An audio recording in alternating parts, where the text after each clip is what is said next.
try to journal? I know I do. And it sometimes is difficult for me to stay consistent with it. I probably in my house have 20 different beautiful notebooks of different kinds that I've started. Sometimes I start and then like there'll be a page a year later. Is that something you do? It's definitely something I do. I cannot sometimes just get into the habit of it. I'll do it for a while. I'll have a jag with it, but I just sometimes can't get into the habit of it. Lately, meditation has taken priority over journaling, but after today's guest, Kathleen Adams, I'm feeling inspired, my friends. And if you want to feel inspired about getting into a journaling habit and what it can do for you to help you with a centered life thriving, then keep listening. I know your deep, dark secret. You don't like your life. You're a woman in midlife, and for the past 2 decades or more, you've poured yourself in to other people. You've poured yourself into your career, your family, and yet on the inside, you feel broken. And that's no way to be. I'm Dr. Natalie Marr. I'm a clinical psychologist and a life transition expert. It wasn't too long ago that I was in your shoes, waking up in my early 40s, thinking I've got 2 failed marriages and I'm a single mom for the second time in my life. And I just knew that I could do better, that I could feel better. Fortunately for you, I have about 20 years experience clinically. And so I've created a method that will help you learn to love your story. I know that the story that you're telling yourself about your life feels awful. And I know that you think that you can't change that. I assure you, you can. And when we work together, I'm going to help you to craft a different story, a story that you love, a story that makes you want to get up every single day. Let's work together to help you love your story.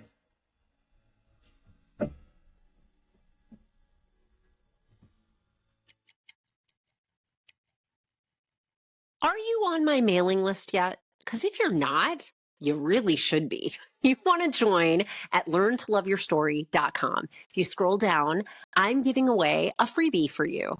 Honestly, you know what it is? A free course. I sell online courses, but this is a course just for you. And it's about freeing yourself, letting go of what others' expectations and ideas are for you. You know, that nagging self-doubt in your head, it's usually fueled by your consideration of what others think of you over your consideration of what you think of you. And so I teach you in my video all about what is underlying that kind of self-doubt and how to get out of that conundrum. And I give you a workbook that goes with it that helps you to build the skill sets that you're going to need for that. So please make sure you're on my mailing list, because at the least, you're going to get a free gift. And at the most, you're going to hear about all the things that we're doing on Midlife Crisis to a Centered Life Thriving and learntoloveyourstory.com. And you don't want to be missing out on any of the new things that'll be coming your way. Welcome back, everyone. It's so good to have you. We do have a guest today, and she is an amazing guest. Her name is Kathleen Adams. Kathleen is a psychotherapist and founder of the Center for Journal Therapy in Denver, Colorado.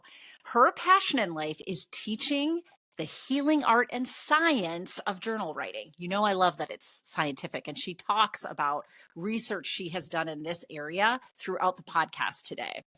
She wants to make sure that all who desire self-directed change see journaling as the way to get that to happen in their lives. She's delighted to be with us today to share how writing a journal can move you toward healing, growth, and change in surprisingly easy and time-efficient ways. So let me introduce you to Kathleen Adams. Welcome back to Midlife Crisis to a Centered Life Thriving. Today's guest is Kathleen Adams, and she's going to share with us some wonderful wisdom on how journaling can help us with personal growth, can help us get from that midlife crisis feel in midlife to that midlife centered life thriving. So without further ado, welcome, Kathleen, to the podcast. Thank you so much, Dr. Natalie. It's just a pleasure to be here. you. So our first question for all of our guests is, tell us your story. Go all the way back to the beginning of time if you want to, or it could just be around this concept of journaling and why it became such a passion for you. Yeah, thank you. Well, my own passion with journaling started very early in life.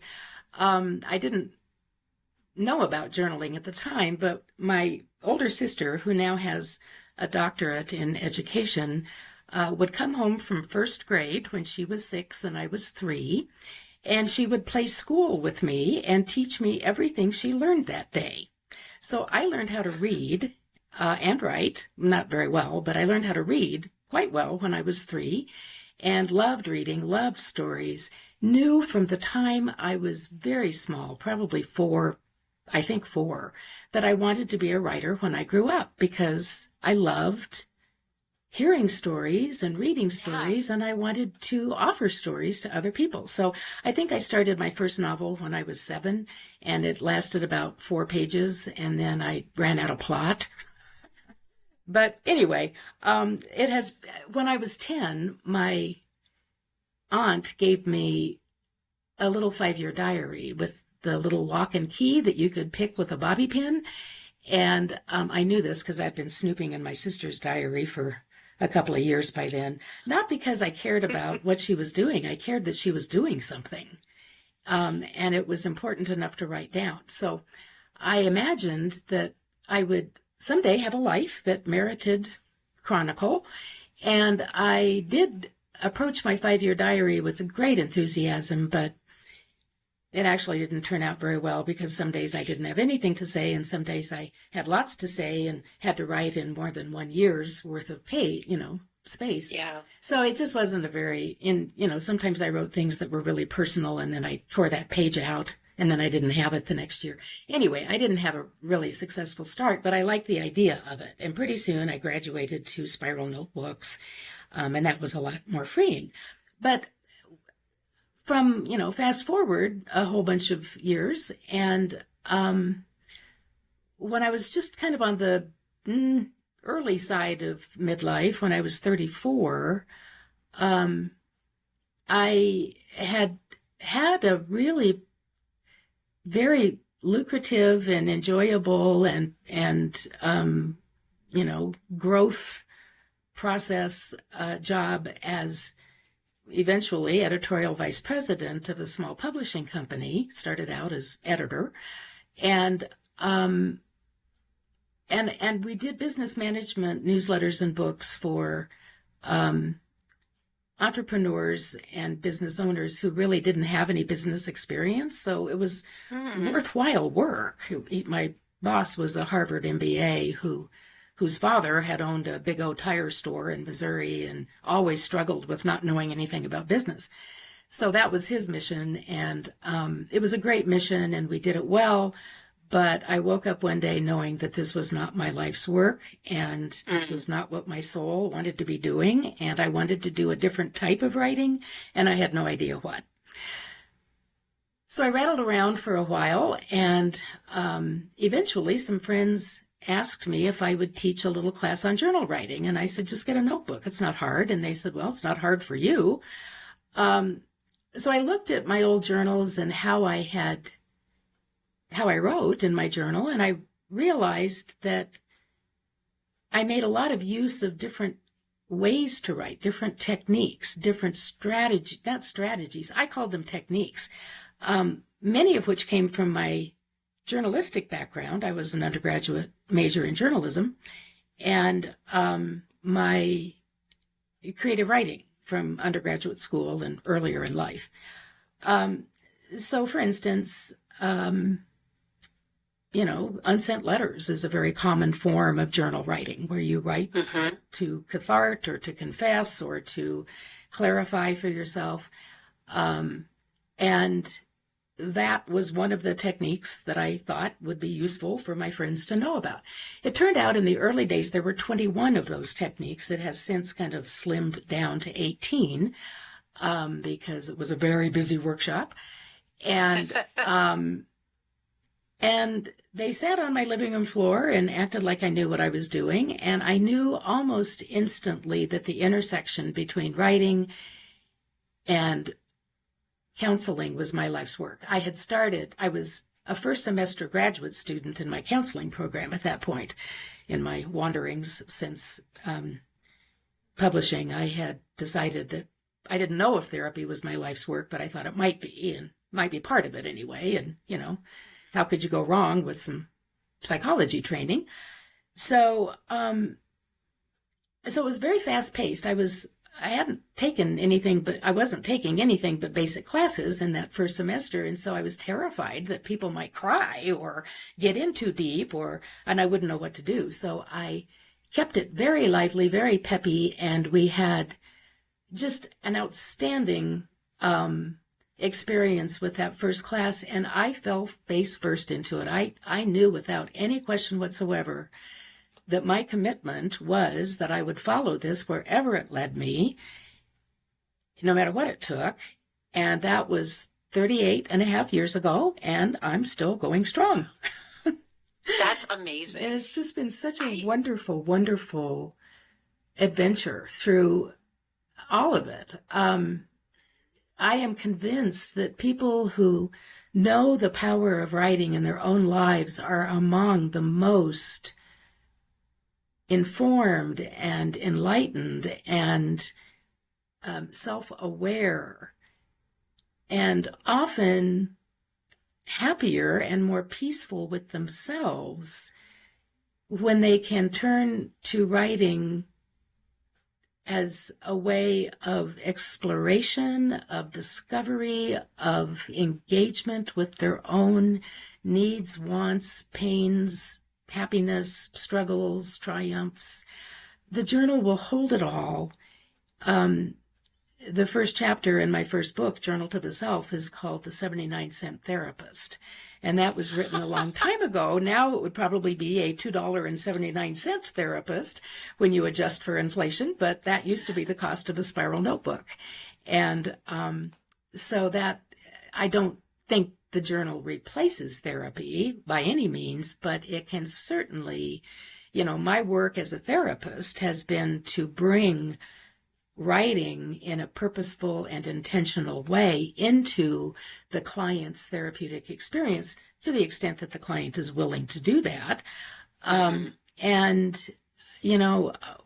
what I find and what other therapists have also advocated in a little survey that I used to give to therapists is that when people write a journal, the therapy often moves faster and is more coherent because there's 167 hours a week that our client isn't with us, if we're seeing them weekly, and they can do their own extension work in the hours that they're not with me. So it is a real, for people who are willing to take it on. And there's ways to encourage people to take it on. I teach an entire class for therapists. Definitely need to talk about encouraging people to take it on, because I also am one of these, I'm such a strong advocate for journaling as a therapist, and yet getting into that pattern for myself, I have fits and spells with it. Like I do it and then I stop, and then I do it and then I stop. So we definitely want to get into that today. That's a very common story. You have a lot of company. I want to go back because it's such a beautiful story that you came out of school, ageness, and into your career and reflected like, this isn't working for me. But what you went back to was from your childhood. Tell us a little bit about what pulled you back into the journal and then to see that as your passion. I never left the journal. I have been writing a journal consistently from the time I was 10. And, with some false starts along the way, but consistently, really, starting in high school, I was very consistent with it. And it has just always been a life tool for me. For a long time, I thought that I wrote a journal because I was a writer. And I didn't know that other people wrote journals also who didn't consider themselves writers. So that discovery came when I was 31, 3 years before I started teaching Journal to the Self, which in those days was called Write On with an exclamation point because it was the 80s. But when I was 31, I experienced a really, the worst trauma of my life, actually, and was very rattled and shaken. And and there was a workshop that I had been registered for months, in the tradition of Ira Progoff, who I consider to be the founder of journal therapy, even though he may not have identified himself as such. He was a psychoanalytic psychologist in Manhattan in the 50s and 60s and beyond. But in the 60s, in the 50s, he studied with Carl Jung at the Jung Institute in Zurich on 3 different postgraduate fellowships. And after his third one, he came back with this burning mission and vision to create a method of analytic interpretation that involved the therapist teaching the client how to kind of unpack their own subconscious mind and their own unconscious. And this, I'm imagining that the Manhattan, psychoanalytic community did not exactly take well to this rather radical approach in 1959 when he, announced his plan. But he did create what he called in those days a psychological notebook for his clients.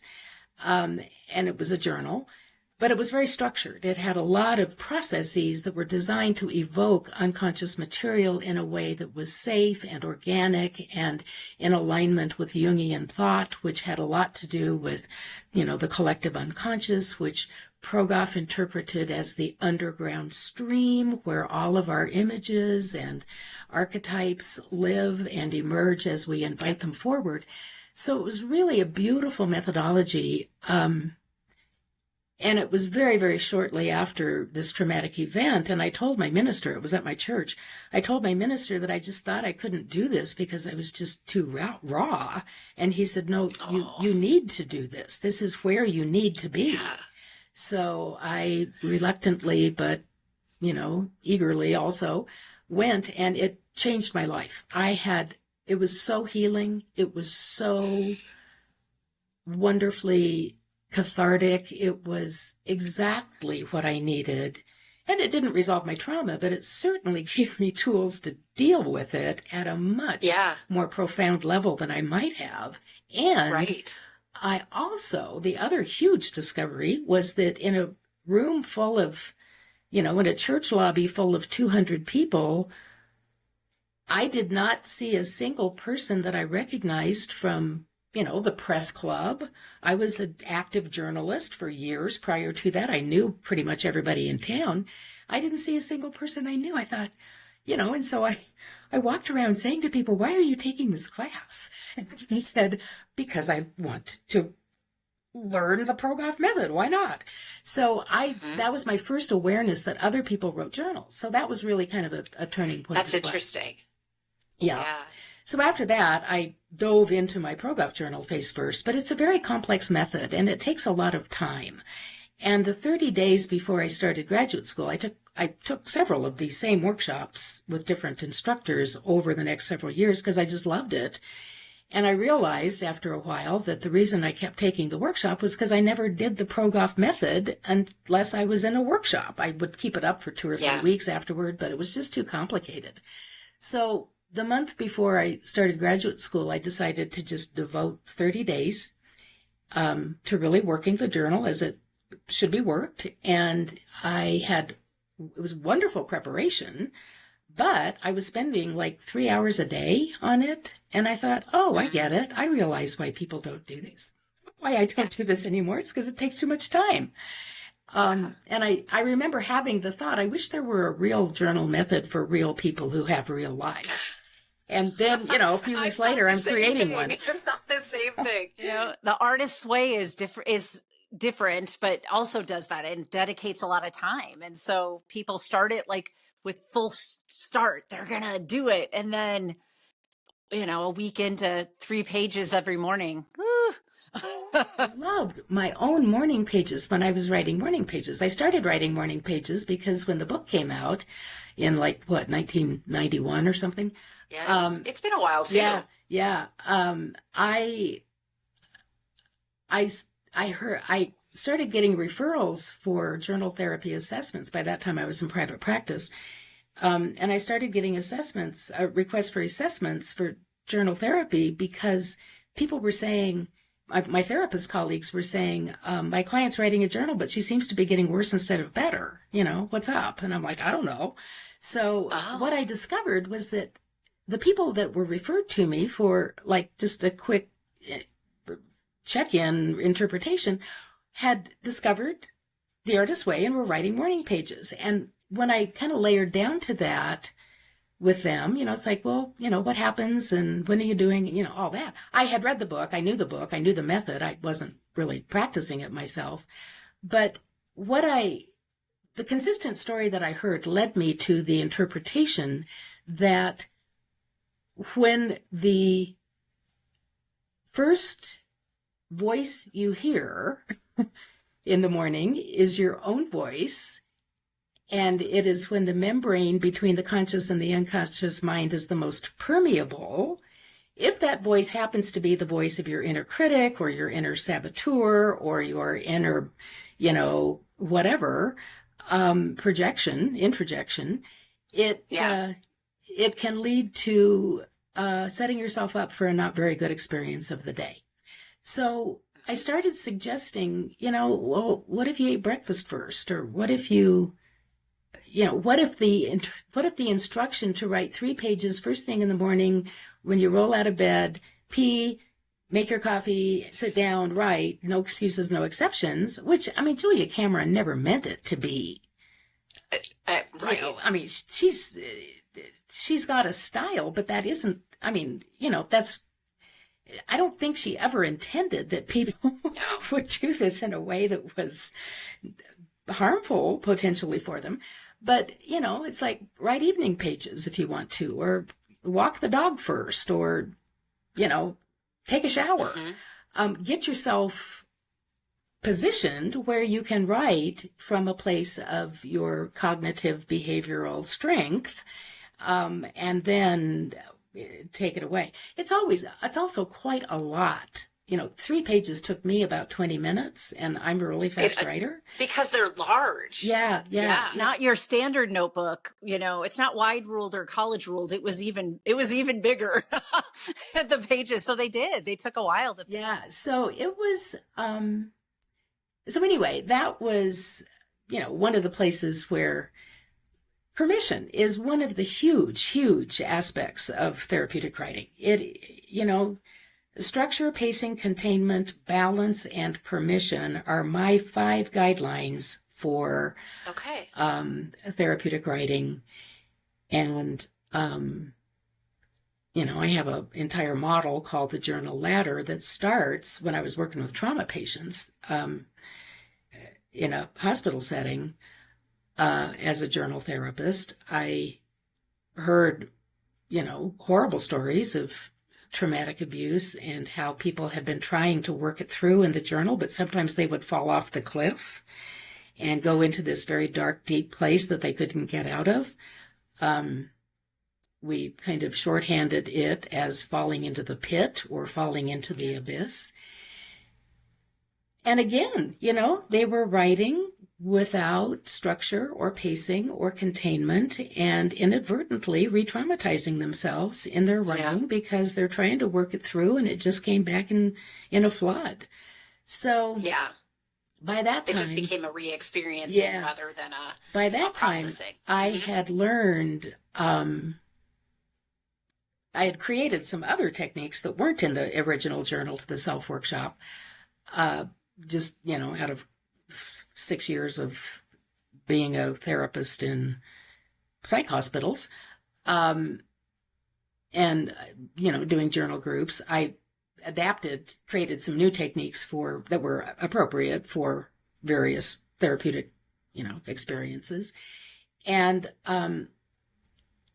And when I realized that structure, pacing, and containment were absent in free writing, which is what, I mean, even Morning Pages has a little bit of containment. It's 3 pages and then stop. Yeah. And the structure is write what's on your mind and do it first thing in the morning before you do anything else. So there was some, natural boundaries, even though they were pretty loose boundaries or wide boundaries.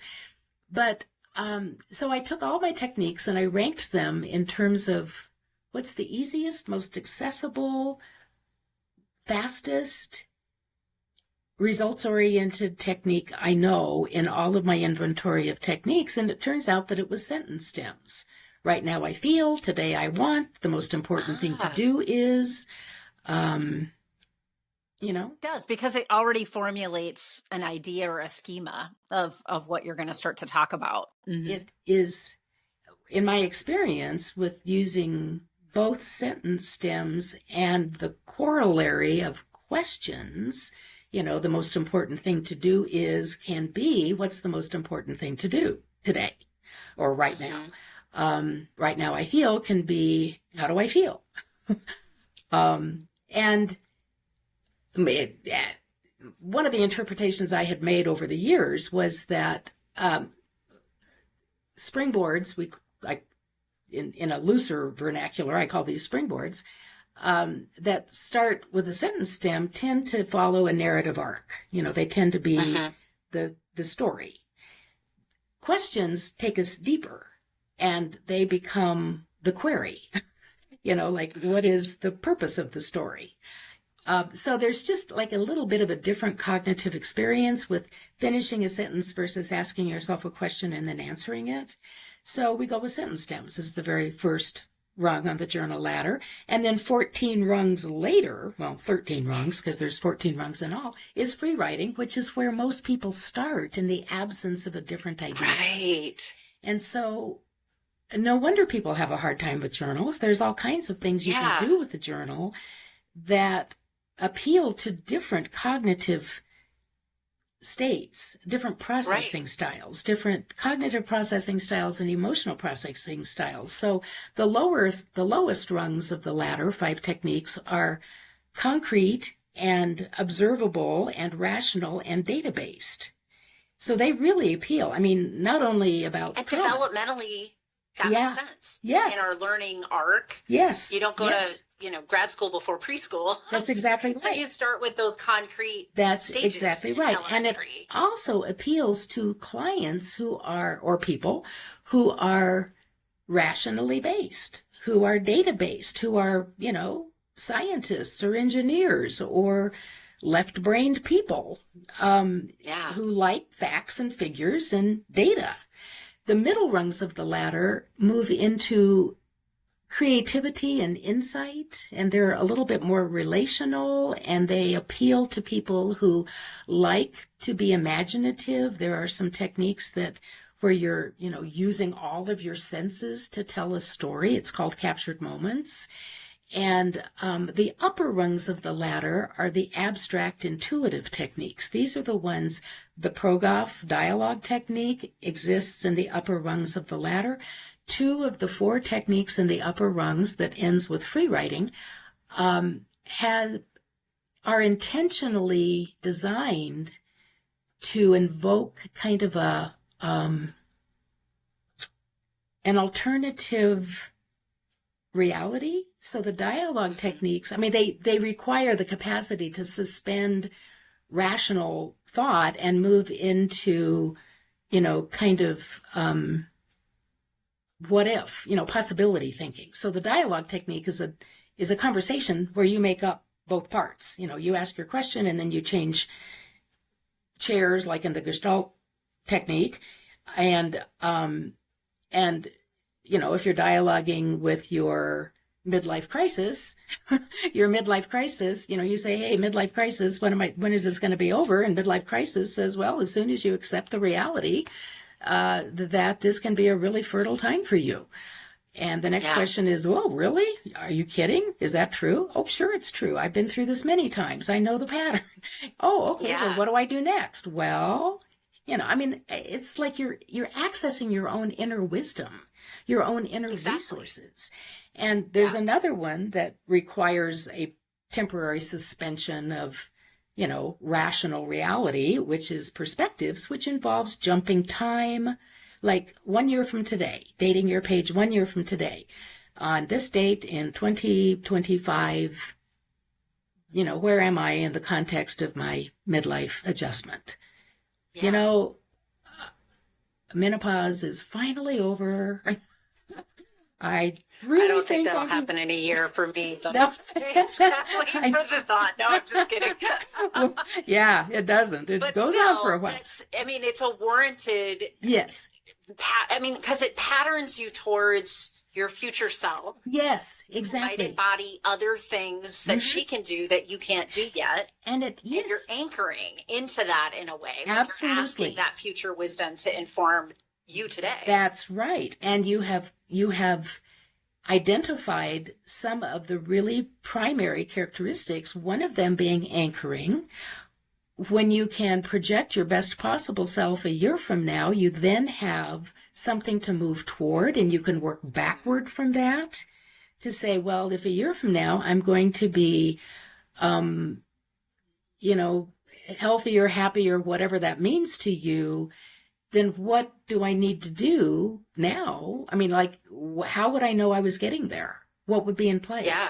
And so working backwards from the goal can help map a journey that may or, it's not about having sudden ESP and having the future reveal itself to you. It's about making something up. And if you like what you made up, seeing if you can make it happen. And the journal partners with you at every stage of the way. And I like the idea of it being a container as well. Sometimes in midlife, everything feels like it has the same amount of importance, and we get into that anxiety overwhelm. And so having a space to put it, discuss it, dialogue around it, whatever, it is also a place to keep it. Then I get to go into my life and do my life. And when I want to come back and revisit this and self-reflect more, I can, but it doesn't have to chase into my life and overwhelm me when I have a lot going on already. Absolutely. Absolutely. Yeah. The journal can really help with overwhelm. It also serves the form of helping you sort. And sorting is, I think, really useful when you're feeling stressed. It's like, what's in the really what matters bucket and what's in the, this is a pain in the butt, but I have to do it bucket. And what fits in the I don't want to have anything to do with this bucket, and then you can identify what really matters to you and where you want to place your time and focus. And sometimes we can't avoid, not everybody has a job that they love. Not everybody has a family that's, self-reliant, or even gets along all the time. But you have to deal with those things anyway. But then you move into the coping strategies of, what are my resources? How do I activate my resources? And all of this is very, very available. I would wonder, do you have any thoughts about how is journaling going to be the most helpful for women in midlife that are in that kind of stuck, not knowing what the next, they're still resisting that midlife could be their best life, for instance. So they're feeling kind of in that stuck place of being attached to the earlier adulthood for them. How is journaling going to help them? There's a lot of self-soothing that can happen in the journal. There's a lot of nurturing. And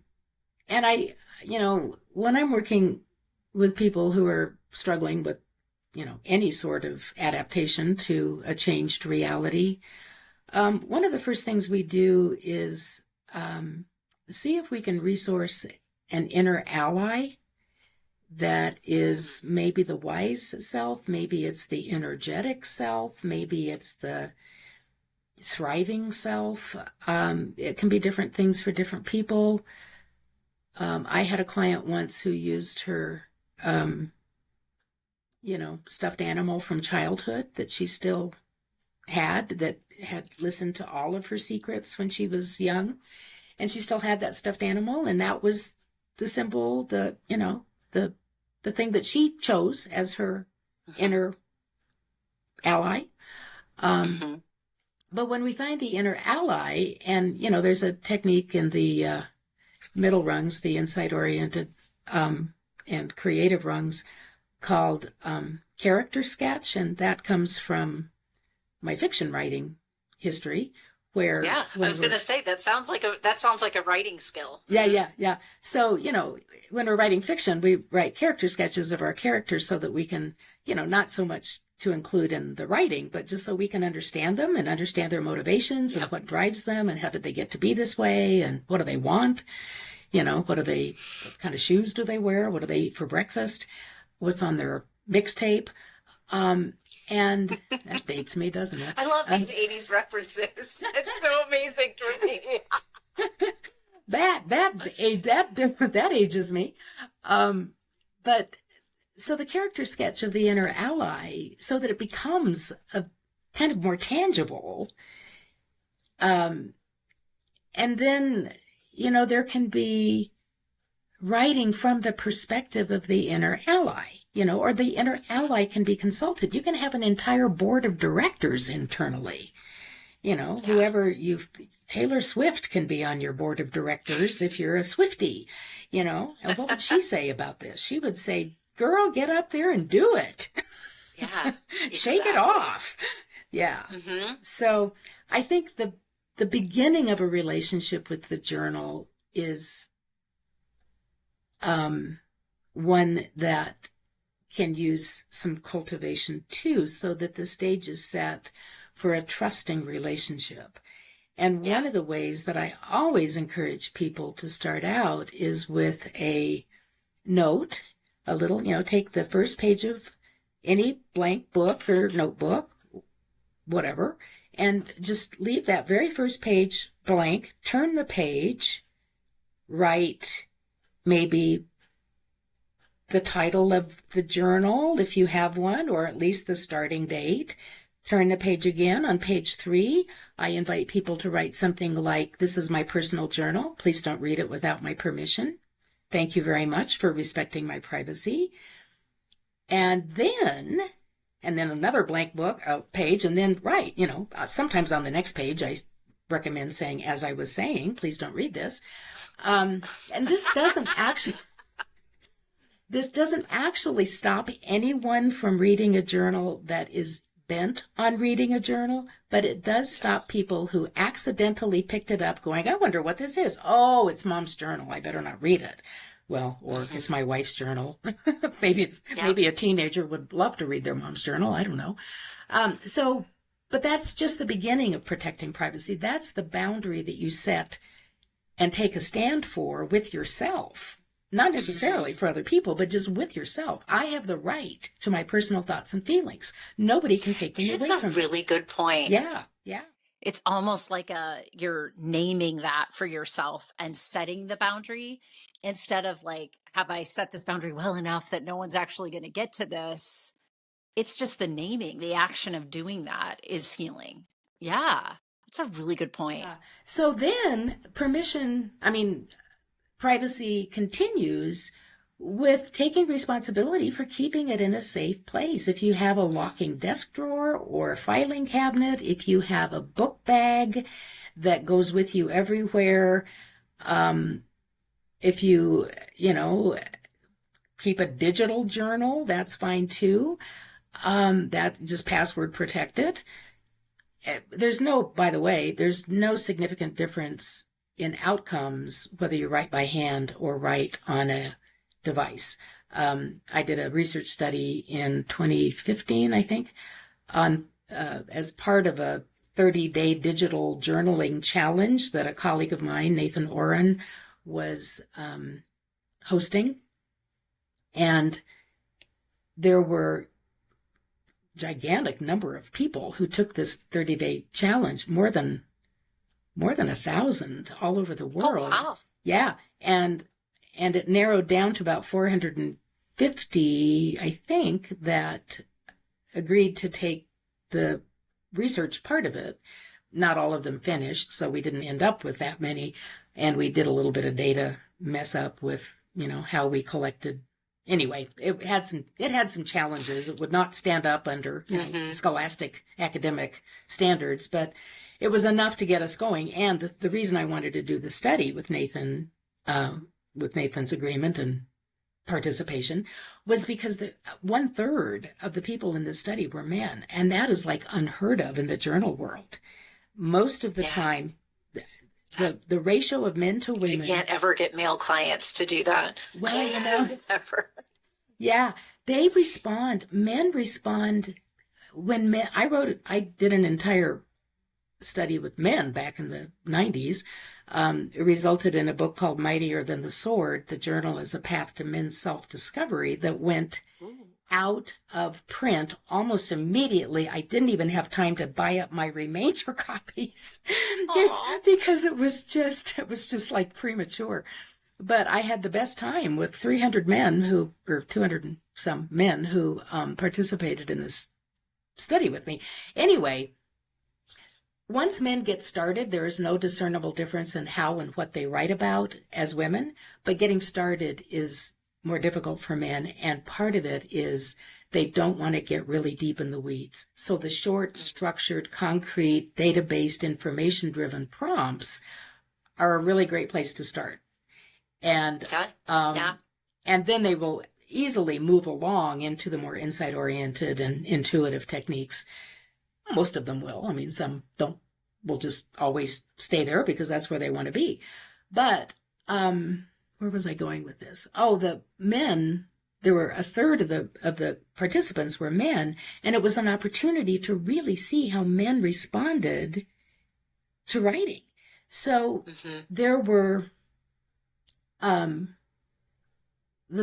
biggest significant difference between men and women in this study. There was almost no difference in outcomes, whether you wrote digitally or by hand.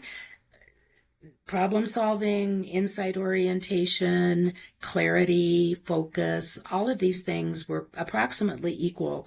The one place where it really, really differed was when I asked the question, how comfortable are you writing by hand?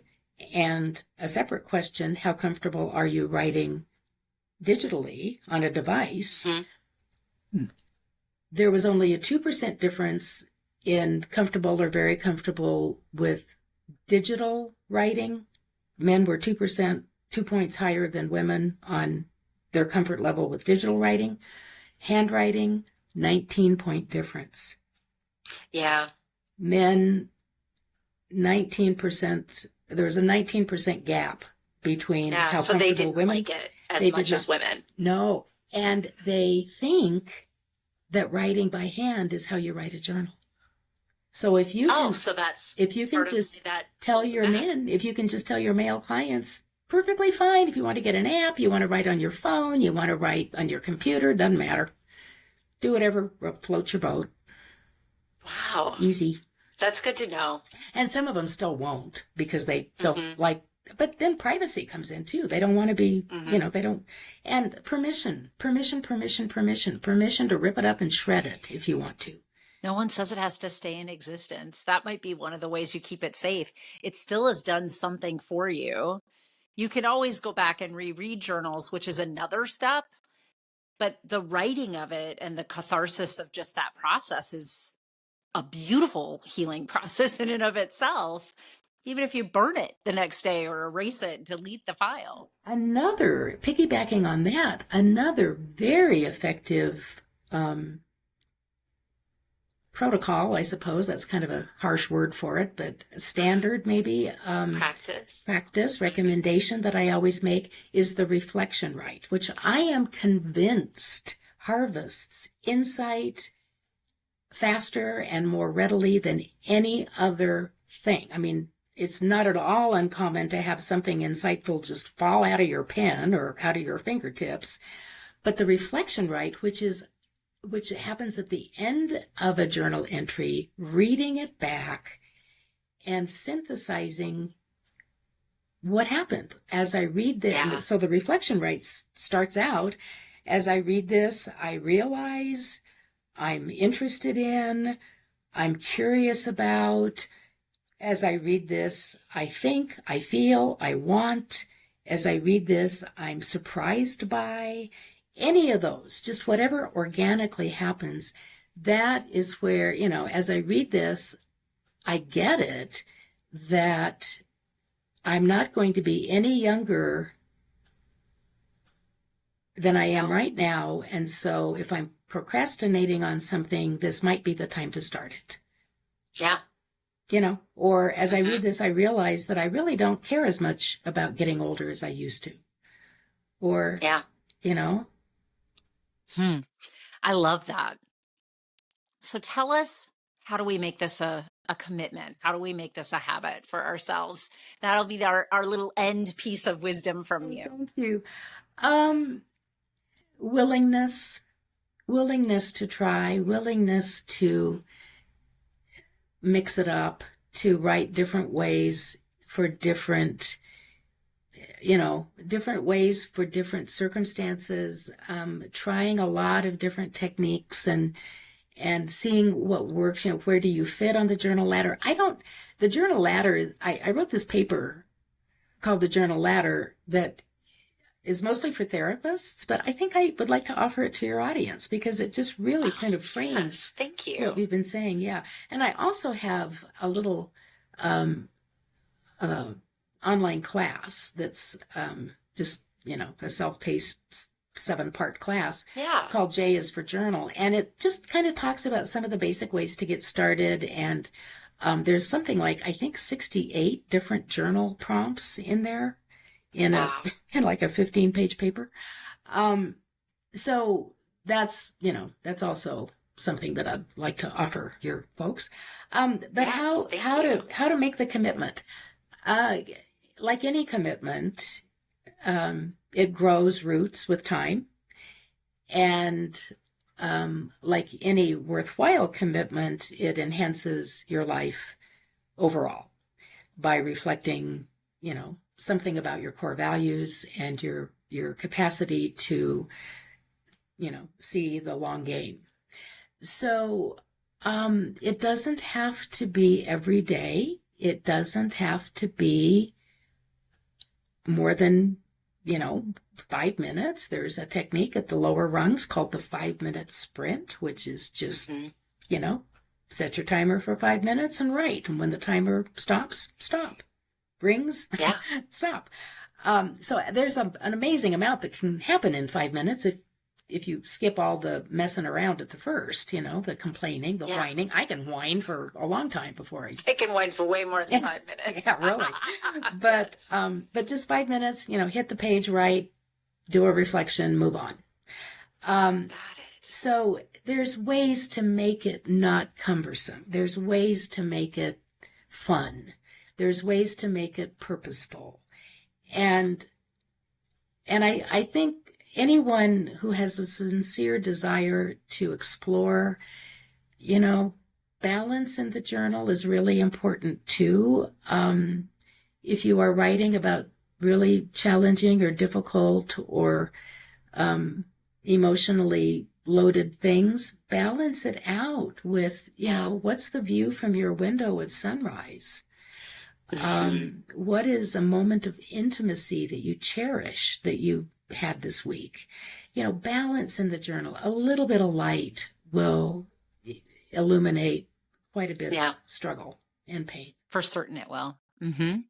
Well, thank you, by the way, for offering that free gift of the ladder to my listeners.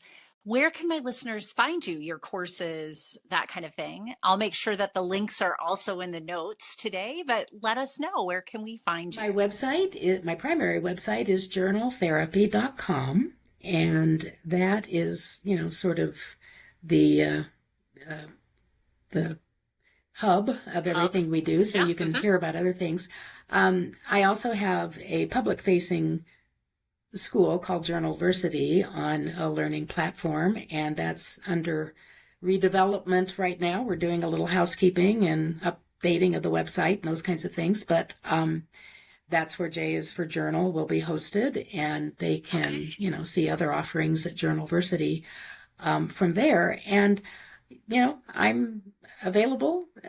My email will be on your show notes, I'm sure, but it's KAY@journaltherapy.com. And I would love to hear from anyone who might. Oh, and we have certified instructors for the Journal to the Self workshop all over the world, really. So on Journal, wonderful. Yeah, on journaltherapy.com, there's a tab for, Journal to the Self. And in it has an international directory of people who are certified to teach the course. So that's a little fun 12-hour course that teaches you 18 different ways to use your journal. There you go. Oh, thank you so much. Oh, it's been just a pleasure. Yes, it's been wonderful. Good. Thank you so much, Dr. Natalie. It's been a pleasure to be with you. You're welcome. Wasn't that just such a pleasant podcast? I enjoyed myself. I hope I didn't do a lot of talking in this podcast because, well, I was enamored, to be honest. I loved everything that she was saying. But I'm going to do a little practice that she shared with us, that reflection practice towards the end of the podcast. So as I reflect on this podcast, not a journal entry, the thing that I learned is that part of what gets in the way is our own preconceived notions of what journaling should or shouldn't be. And that when we, pull that out of our way, essentially, and just try things, and what works sticks and what doesn't work, throw it away. No judgment, staying compassionate towards ourselves as we're trying to build a commitment to this process. So it isn't that we're not good at journaling or that we just don't have the motivation to do it. I think sometimes it's the programming and conditioning in our lives of what it should look like that sort of gets in the way for us. So I want you to really think about what you learned from Kathleen Adams today. See if journaling is something that would be useful to you as you try to journey towards that centered life thriving.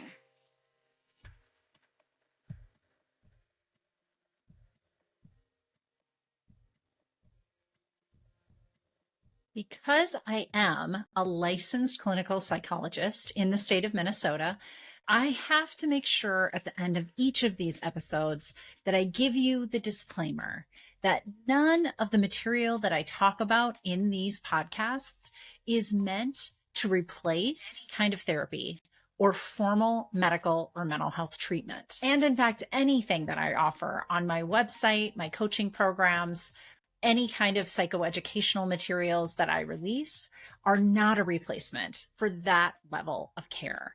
So just take that into account when you listen. This is information for you, and hopefully you find it of value, both as an educational tool and for your entertainment. And I also want to mention that if anyone you know is in a mental health crisis, needs additional help, I always include these two crisis resources. They're available to anybody. Pick up the phone and dial 988 for the National Suicide Prevention Lifeline. And you can always visit their website at suicidepreventionlifeline.org. Additionally, there's actually a crisis text line. So if you're not somebody that likes to pick up the phone, text HOME, home, to 741-741 to the crisis text line. And you can find them online at crisistextline.org. Thank you for listening to my podcast. And I hope that you like and follow me wherever you get your podcasts, and maybe consider leaving me a review. It always helps me to keep this podcast relevant when I know what you want to hear about.